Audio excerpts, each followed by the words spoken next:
Так, запись пошла. Вот интересно звук. Свет. Без света. Ага. Что такое работает? Арпайтонит. Что могу чуть. Так, ручки. Все как-то чуть-чуть зеркальненько и уникальненько. Так, все это архи неудобно, но интересно. Так, попробуем вот эту. Что у вас покажет? Nine. Покажется вот это вот. Ничего не показывает. Это что показывает камера? Показывает. Матрица поглотила меня. Зато прямо. Зато прямо. Ой, микро. Ну, можно так, наверное. В любом случае. Пусть под боком.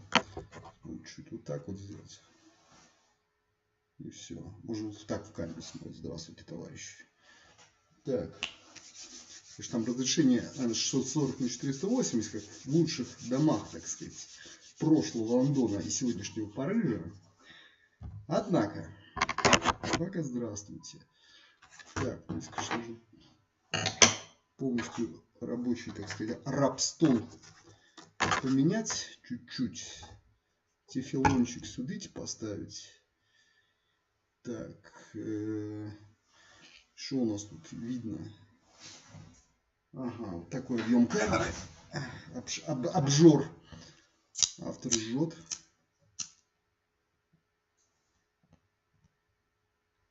Так. Свет есть, огонь есть.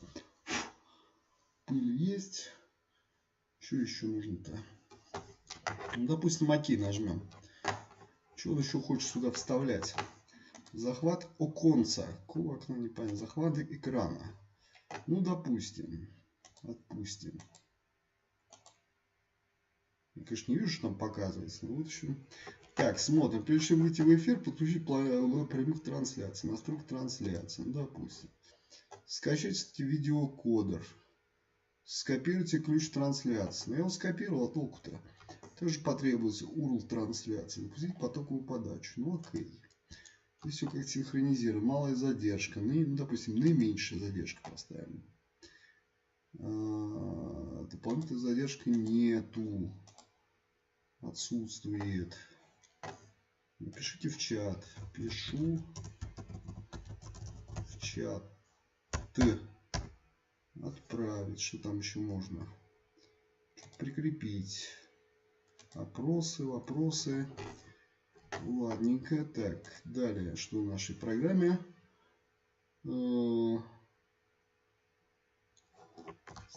Все. Входное аудио, захват окна, захват экрана. Ну, допустим, окно уберем. И удалить. Удалить. Да. Добавить. Звукоприложение, захват игры, захват окна. Источник медиа. Что там? Ну, допустим. Окей. Локальный файл. Ну, допустим, мы VLC запустим. Как его найти теперь? Диск Т. Здесь VLC. Видеолан. VLC. Фихте. Это он вот. Видосики он хочет. Ну, вот сейчас я покажу видосик. Правда, забанит сразу. Так, видосики. Ну, допустим. Нет, за это сразу забанит. Что-то такого-то. Не знаю, что бы такого сделать такого. Конкор, Линч. Так, синема. Ну, вот это вроде за это сразу банить не должны. Ну, вот. Окей. О! Кино. Поехало кино. Ален Делон. Ален Делон. В мини-сериале. Кино. 1988 год. В ролях Эдвидж Фейер, Доминик Лаванан,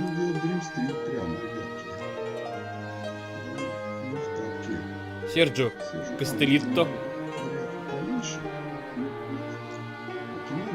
Ингрид Хельт, Во. Уже почти как стрим. Санни Меллис. Ганс Кристиан Блех. С участием Жан-Пьера Амона. А может не идет, кстати? И Сейчас посмотрим, Ги что еще Трежана. можно добавить. Захват выходного аудиопотока. Сценарий и диалоги Жан-Пьера Тралаччи. Устройство. Динамики. Ну, тут по умолчанию. Да, просто еще по умолчанию. Музыка Жана-Мари Синья. Предпросмотр, оконный проектор, копирование. Режиссер Филипп Лефевр. Масштабирование, вложение. Все не то, все не то. Посвящается Петро. Захват выходной. Значит, подельный звук вместе. Часть первая. Берлинский пианино. От экрана ладно. Пока включу долго. Вот идет типа кино. Машинка приехала. Не понятно, там слышно, пошел звук. Источник медиа. Так, локальный файл. Перезапустить его. Через полчаса, как обычно. Окей. Купи газету. Скорость, Хорошо. цветовой диапазон. Ну, нормальный плеер. Ага, и все. А, нет, что сейчас. Запустился. Ален Делон. Ладненько. Ладненько. А как я на паузу там нужно указать? В мини-сериале. Кино. 1988 год. В ролях Эдвидж Фейер, Доминик Лаванан,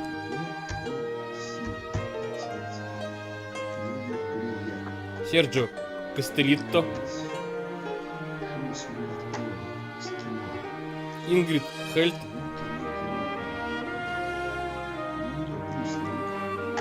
Санни Меллис,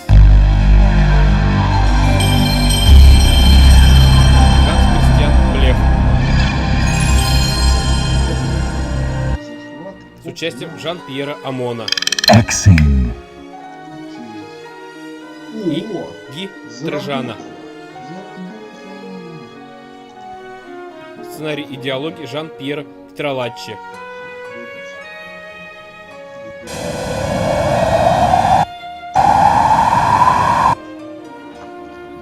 Музыка Жана-Мари Синья. Филипп Лефевр. Посвящается Петру. Часть первая. Берлинский пианино.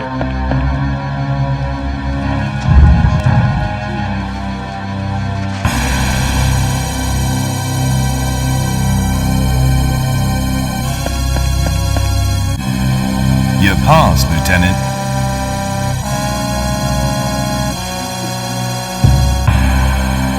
Here you are. Ален Делон. В мини-сериале. Кино. 1988 год. Lieutenant, В ролях Эдвидж Фейер, I must have eaten something that was off. Where's the sick bay? Доминик behind you, Lieutenant. I've been ordered to help Quartermaster Quincy find Hamson's belongings. Кастелитто, Good luck, Lieutenant. This closet's a real junkie. Ингрид Хельт, Lieutenant? I must have eaten Санни behind you. Ганс Кристиан Блех. С участием The Жан-Пьера nurse is Амона. getting engaged to that little schemer, sure. И Ги Трежана. Сценарий и диалоги Жан-Пьера Тралаччи.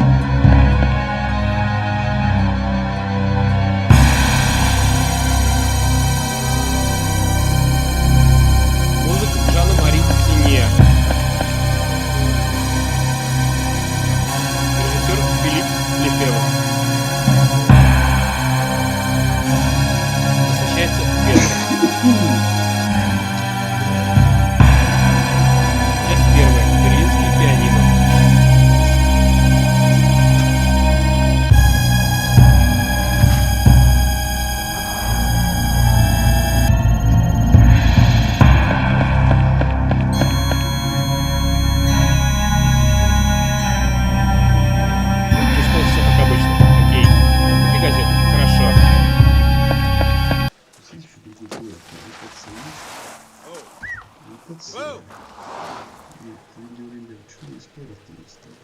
Звони в дом каждые 20 минут. Хорошо. Здравствуйте, месье Манда. Привет. Она здесь? Конечно, она ждет вас. Здравствуйте. Ну как? Скорее хорошо, месье. Мы смотрели вчера телевизор до часу ночи. Тем не менее, она хорошо спала. Хорошо. Доктор Пион здесь? Нет, но есть практикант. Нет, нет, нет. Спасибо, нет, нет, не надо. Ну, допустим. Допустим. Что у нас есть такое? Где этот? Ну, Дуглас Макар. Я могу повидаться с ней? Конечно. Спасибо.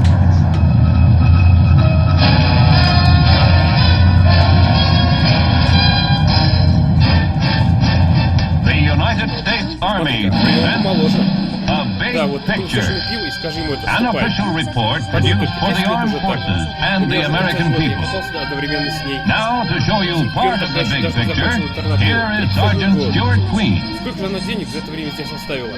Она платит. Today, the big picture is Дайте скорее presenting the карандаш, story пойду of a прошу man who автограф. Не holds нуждайся one of the тебя. Он спросит твое outstanding имя и military отправит. records Да in почему же? modern Ну history. потому что ты все же хорошенькая. A great field Ты смеешься надо commander, мной. Давай, a костыляй. remarkable chief of staff, a military governor without parallel in modern Мой times. Жюльен. His career has had many phases. Я видел, как ты It has заигрывал been с long медсестрами. and И glorious. не пытайся отрицать это. Я Above не all, отрицаю, it мне has это the нравится, ты glow знаешь of это. tremendous Как себя personal чувствуешь? integrity. Только не задавай идиотских вопросов, ладно? Douglas MacArthur, Я чувствую General of себя the Army, пожилая женщина, an которая historic достаточно figure довольно долго in влачит an свое historic существование. speech before a joint meeting Мам, of прошу тебя, Congress. прошу тебя. А ты рассчитывал, что я умру завтра?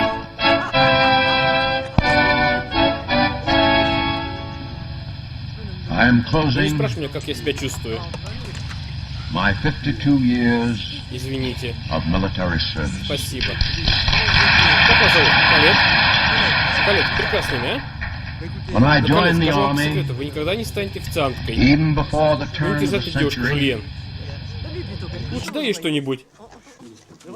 Смотри, как она бежит. М? Как тебе? Она потеряла туфлю. Она даже не становится подобрать ее. Тебя это забавляет, да? И что только не пишут о тебе в газетах. А что пишет мам? Ты отлично знаешь чудовище. И что я произвела на свет, а? Чудовище! Мам, ты все время преувеличиваешь. Моя единственная потеха. В моем возрасте, если не преувеличивать чуть-чуть, то что же тогда остается? Я? Вот это признание. В конце концов, that это old мой сын. soldier Или я never ошибаюсь? died. They just fade away. And like the old тебя не будет soldier сигареты? of that battle, I now close my military career, Сейчас. Нет, зажги ее and здесь, just я...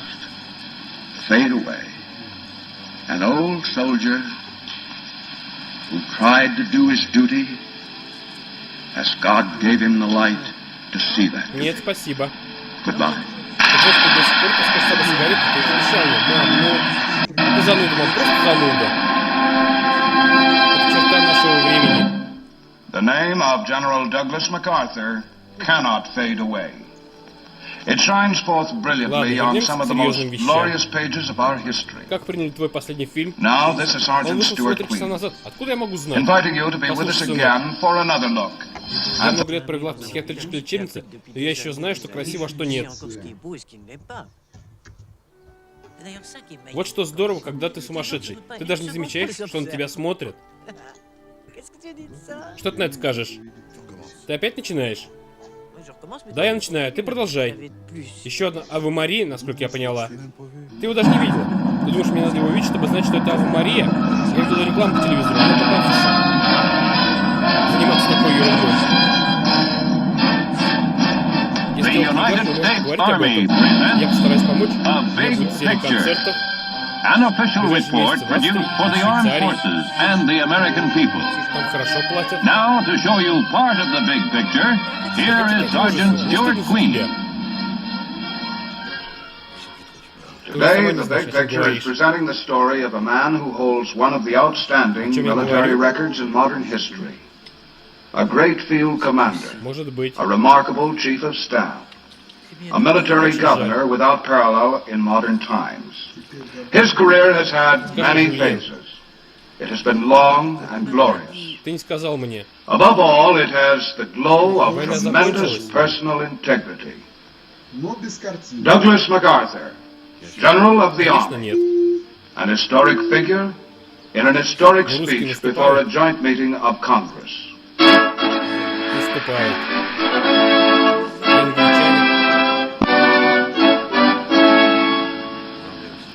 I am closing Не переживай. my 52 years of military service.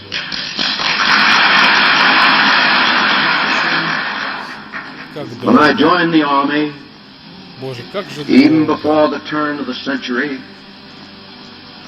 it was the fulfillment of all my boyish hopes and dreams. The world has turned over many times since I took the oath on the plain at West Point. Indeed, much has happened to the world since Douglas MacArthur took the oath at West Point, and in the wars and the periods of peace since. He has often been a central and dramatic figure. The beginning of an extraordinary career. Young Douglas with his father, General Arthur MacArthur, boy colonel in the Civil War, and veteran of the Philippine campaign in the Spanish-American War. One day when the son was 13 years old, his father is said to have remarked, "I think there is the material of a soldier in that boy." A truth that was soon made clear. Entering West Point, he showed extraordinary brilliance in his studies, attaining an average that was the highest in a quarter of a century, and he won the coveted A in athletics as well. 25 years later, he was to lead the American team in the World Olympic Games. Meanwhile, the campaign in the Philippines was being brought to a successful completion under his father's able leadership.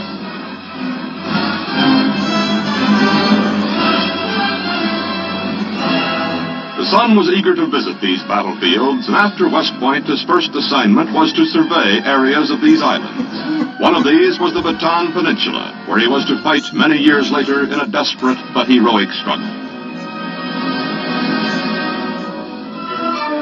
During the following years, Lieutenant MacArthur had opportunities to study the entire Far Eastern area, gaining an insight into the attitudes and feelings of peoples hardly known by the West.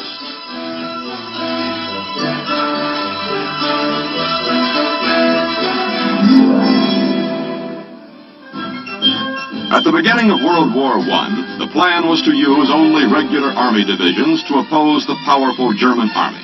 Meanwhile, outside these divisions, America had many trained and able men. A proposal for a new division of National Guard units from as many states as possible was vigorously advocated by a Major Douglas MacArthur. Said he, "It will spread over the whole country like a rainbow." The idea for the Rainbow Division, the 42nd, was his, and he worked constantly to see that the division was well trained and equipped for the raging battle that awaited it in France.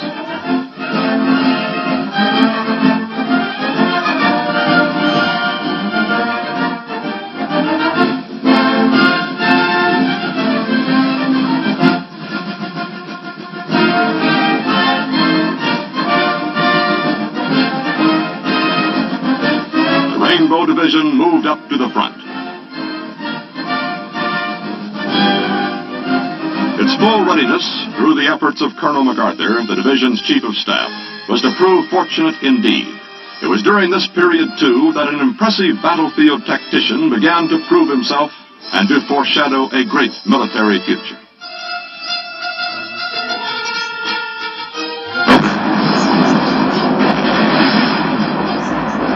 Soon known for brilliant decisions on the battlefield, Colonel MacArthur was also to gain a reputation as a man who faced danger completely unafraid. Before long, he was in command of the Rainbow Division, the youngest American division commander in the war.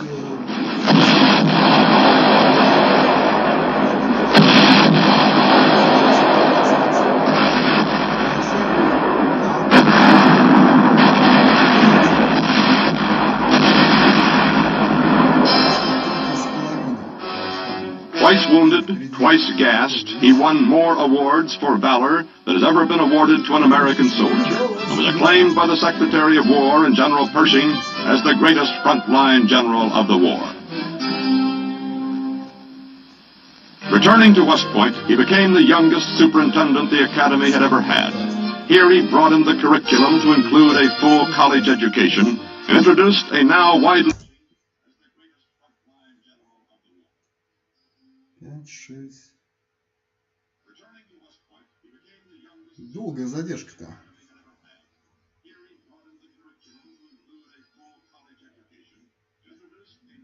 Прям смотрю себя в прошлом.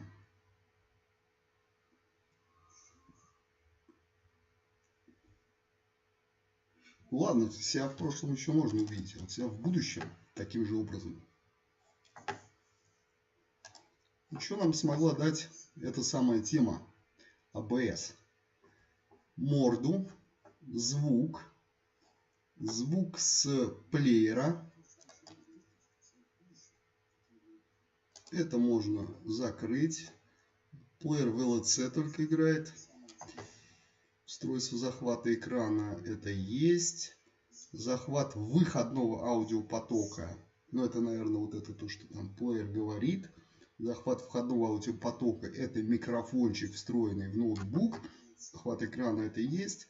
Звукоприложение. Ну, в общем, ну как-то что-то можно сделать. Сейчас, может, картинку какую-нибудь ставить. Как она вставляется там? Захват изображения. Так и назовем, изображение. Выбрать файл. Раб-стол. Ну, допустим, вот эту какую-то кабалу. Что там вообще написано-то? Да, не важно. Выгружатель, который не показывает, примите альфа-канал какой-то, нет уж совсем. Куда он ставил эту кабалу? Вот сюда.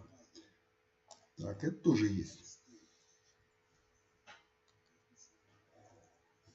Итого. Захват входного аудиопотока. Первая дорожка. Микрофон. Запускаем. Followed program of intramural athletics. Today, here, he is a symbol and an inspiration. In 1930, MacArthur was appointed Chief of Staff with the rank of full general. During his term of office, much of his time was spent in building an army that had been pared down to only 60,000 combat soldiers, a most difficult effort when an attitude of pacifism dominated the nation. In keeping with his principle of examining the military situation at close range, he toured Europe to observe the forces of other nations. In France, he was recognized once more for his outstanding military contribution to the Allied cause. In Germany, he foresaw the build-up for war.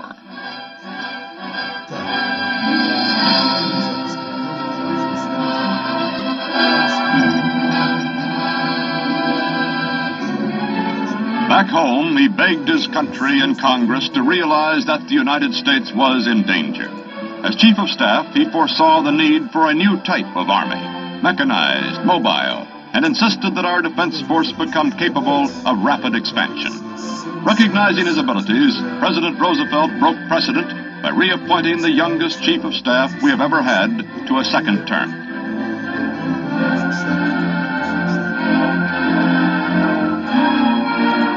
In the 20s, MacArthur had served in the Philippines, and in the 30s he was asked to return as their military advisor. A deep mutual regard between the Filipinos and MacArthur grew during this period. It was the basis for a gallant defense that was to come.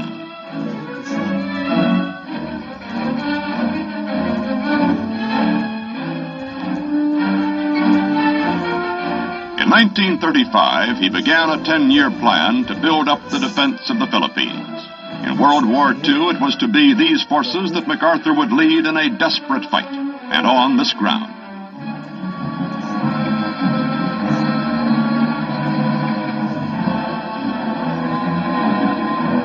But now the leader, at 57, having served in the United States Army for 34 years, decided to retire.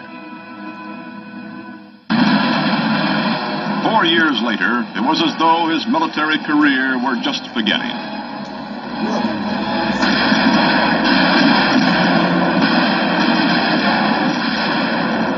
months before the attack upon Pearl Harbor, MacArthur had been recalled to active service in the Philippines.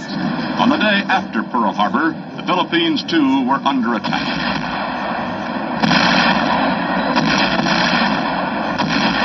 Defense here was pitifully hampered by lack of men and planes. With his knowledge of past campaigns, particularly those of his father in this very area, MacArthur withdrew his meager forces into the mountains of the Bataan Peninsula.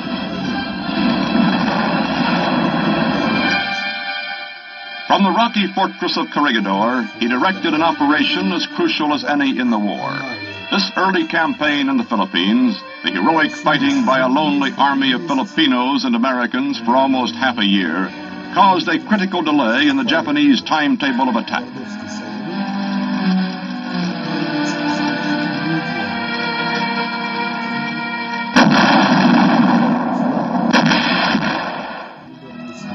Back at home, the leader of the first desperate ground fighting became a symbol to a nation just beginning to gird itself for all-out war. The people found in him what they were beginning to discover in themselves, a spirit of intense determination.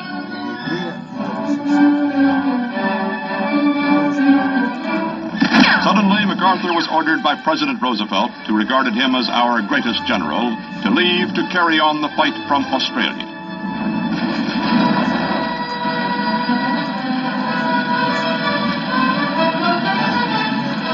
Leaving the Philippines hurt him deeply. As always, he wished to be at the front, beside his comrades. When finally they were forced into the infamous March of Death of Bataan, his promise to them was, "I shall return." They believed him implicitly. Until his arrival in Australia, the plan had been to await the Japanese attack and prepare as well as possible. Then it became apparent that the new Southwest Pacific commander had another plan. He had meant exactly, "I shall return." He was determined to carry the war to the enemy, to New Guinea, which was the direct route back to the Philippines. A long struggle lay ahead against huge numbers on countless islands. There seemed to be but one way: blast the enemy from every one of his island positions in the Pacific.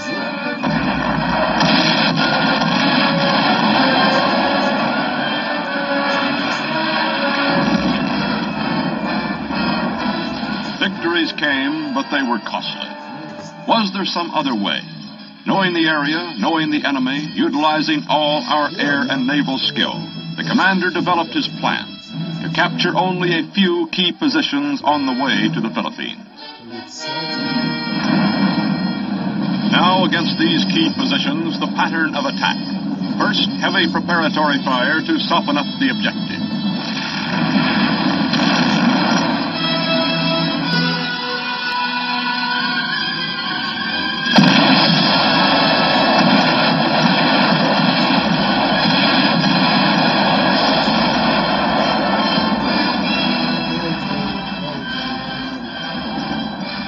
Next, the landing. These were varied, unpredictable. In each case, the selection was dictated by strategy rather than by sympathetic terrain.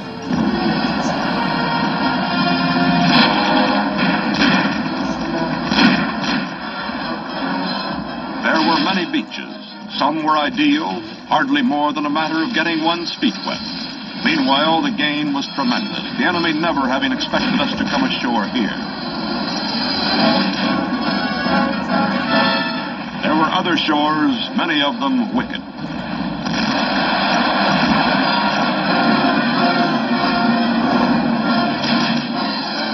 Sometimes the attack was in frail craft, sitting ducks for the enemy if surprise had not been accomplished.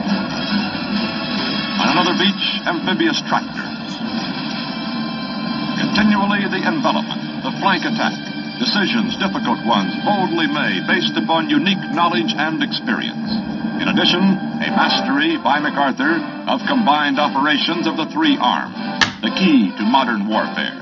Leaders and men shared the glow of victory. Losses on the Allied side were relatively small, since damaging frontal assaults were avoided. But thousands of Japanese, prepared to fight to the death, were rarely given this opportunity. Although many were captured, thousands more were isolated, their supply and communication lines destroyed. In the words of the strategist who conceived and carried out the plan, the main body of the enemy was left to wither on the vine. To the outside world, to many who saw the newsreels, the progress being made by the general was admired and applauded. But to those who understood MacArthur, they saw beneath every move his determination to return to the Philippines. This to him was a moral obligation. These islands, a second home and a place where he had left his comrades, were to be the springboard for ultimate victory over Japan. The President, the Commander-in-Chief, was not so sure. In a meeting at Hawaii in 1944, where do we go from here, Douglas? Shall it be Formosa or the Philippines?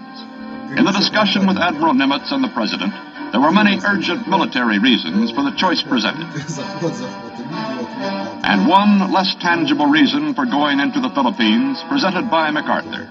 On moral grounds, we had to return to support the Filipinos, our allies and friends. The decision was made.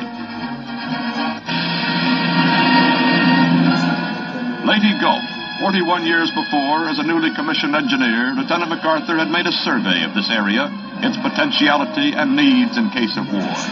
Now, 2 miles off the starboard, was Leyte again.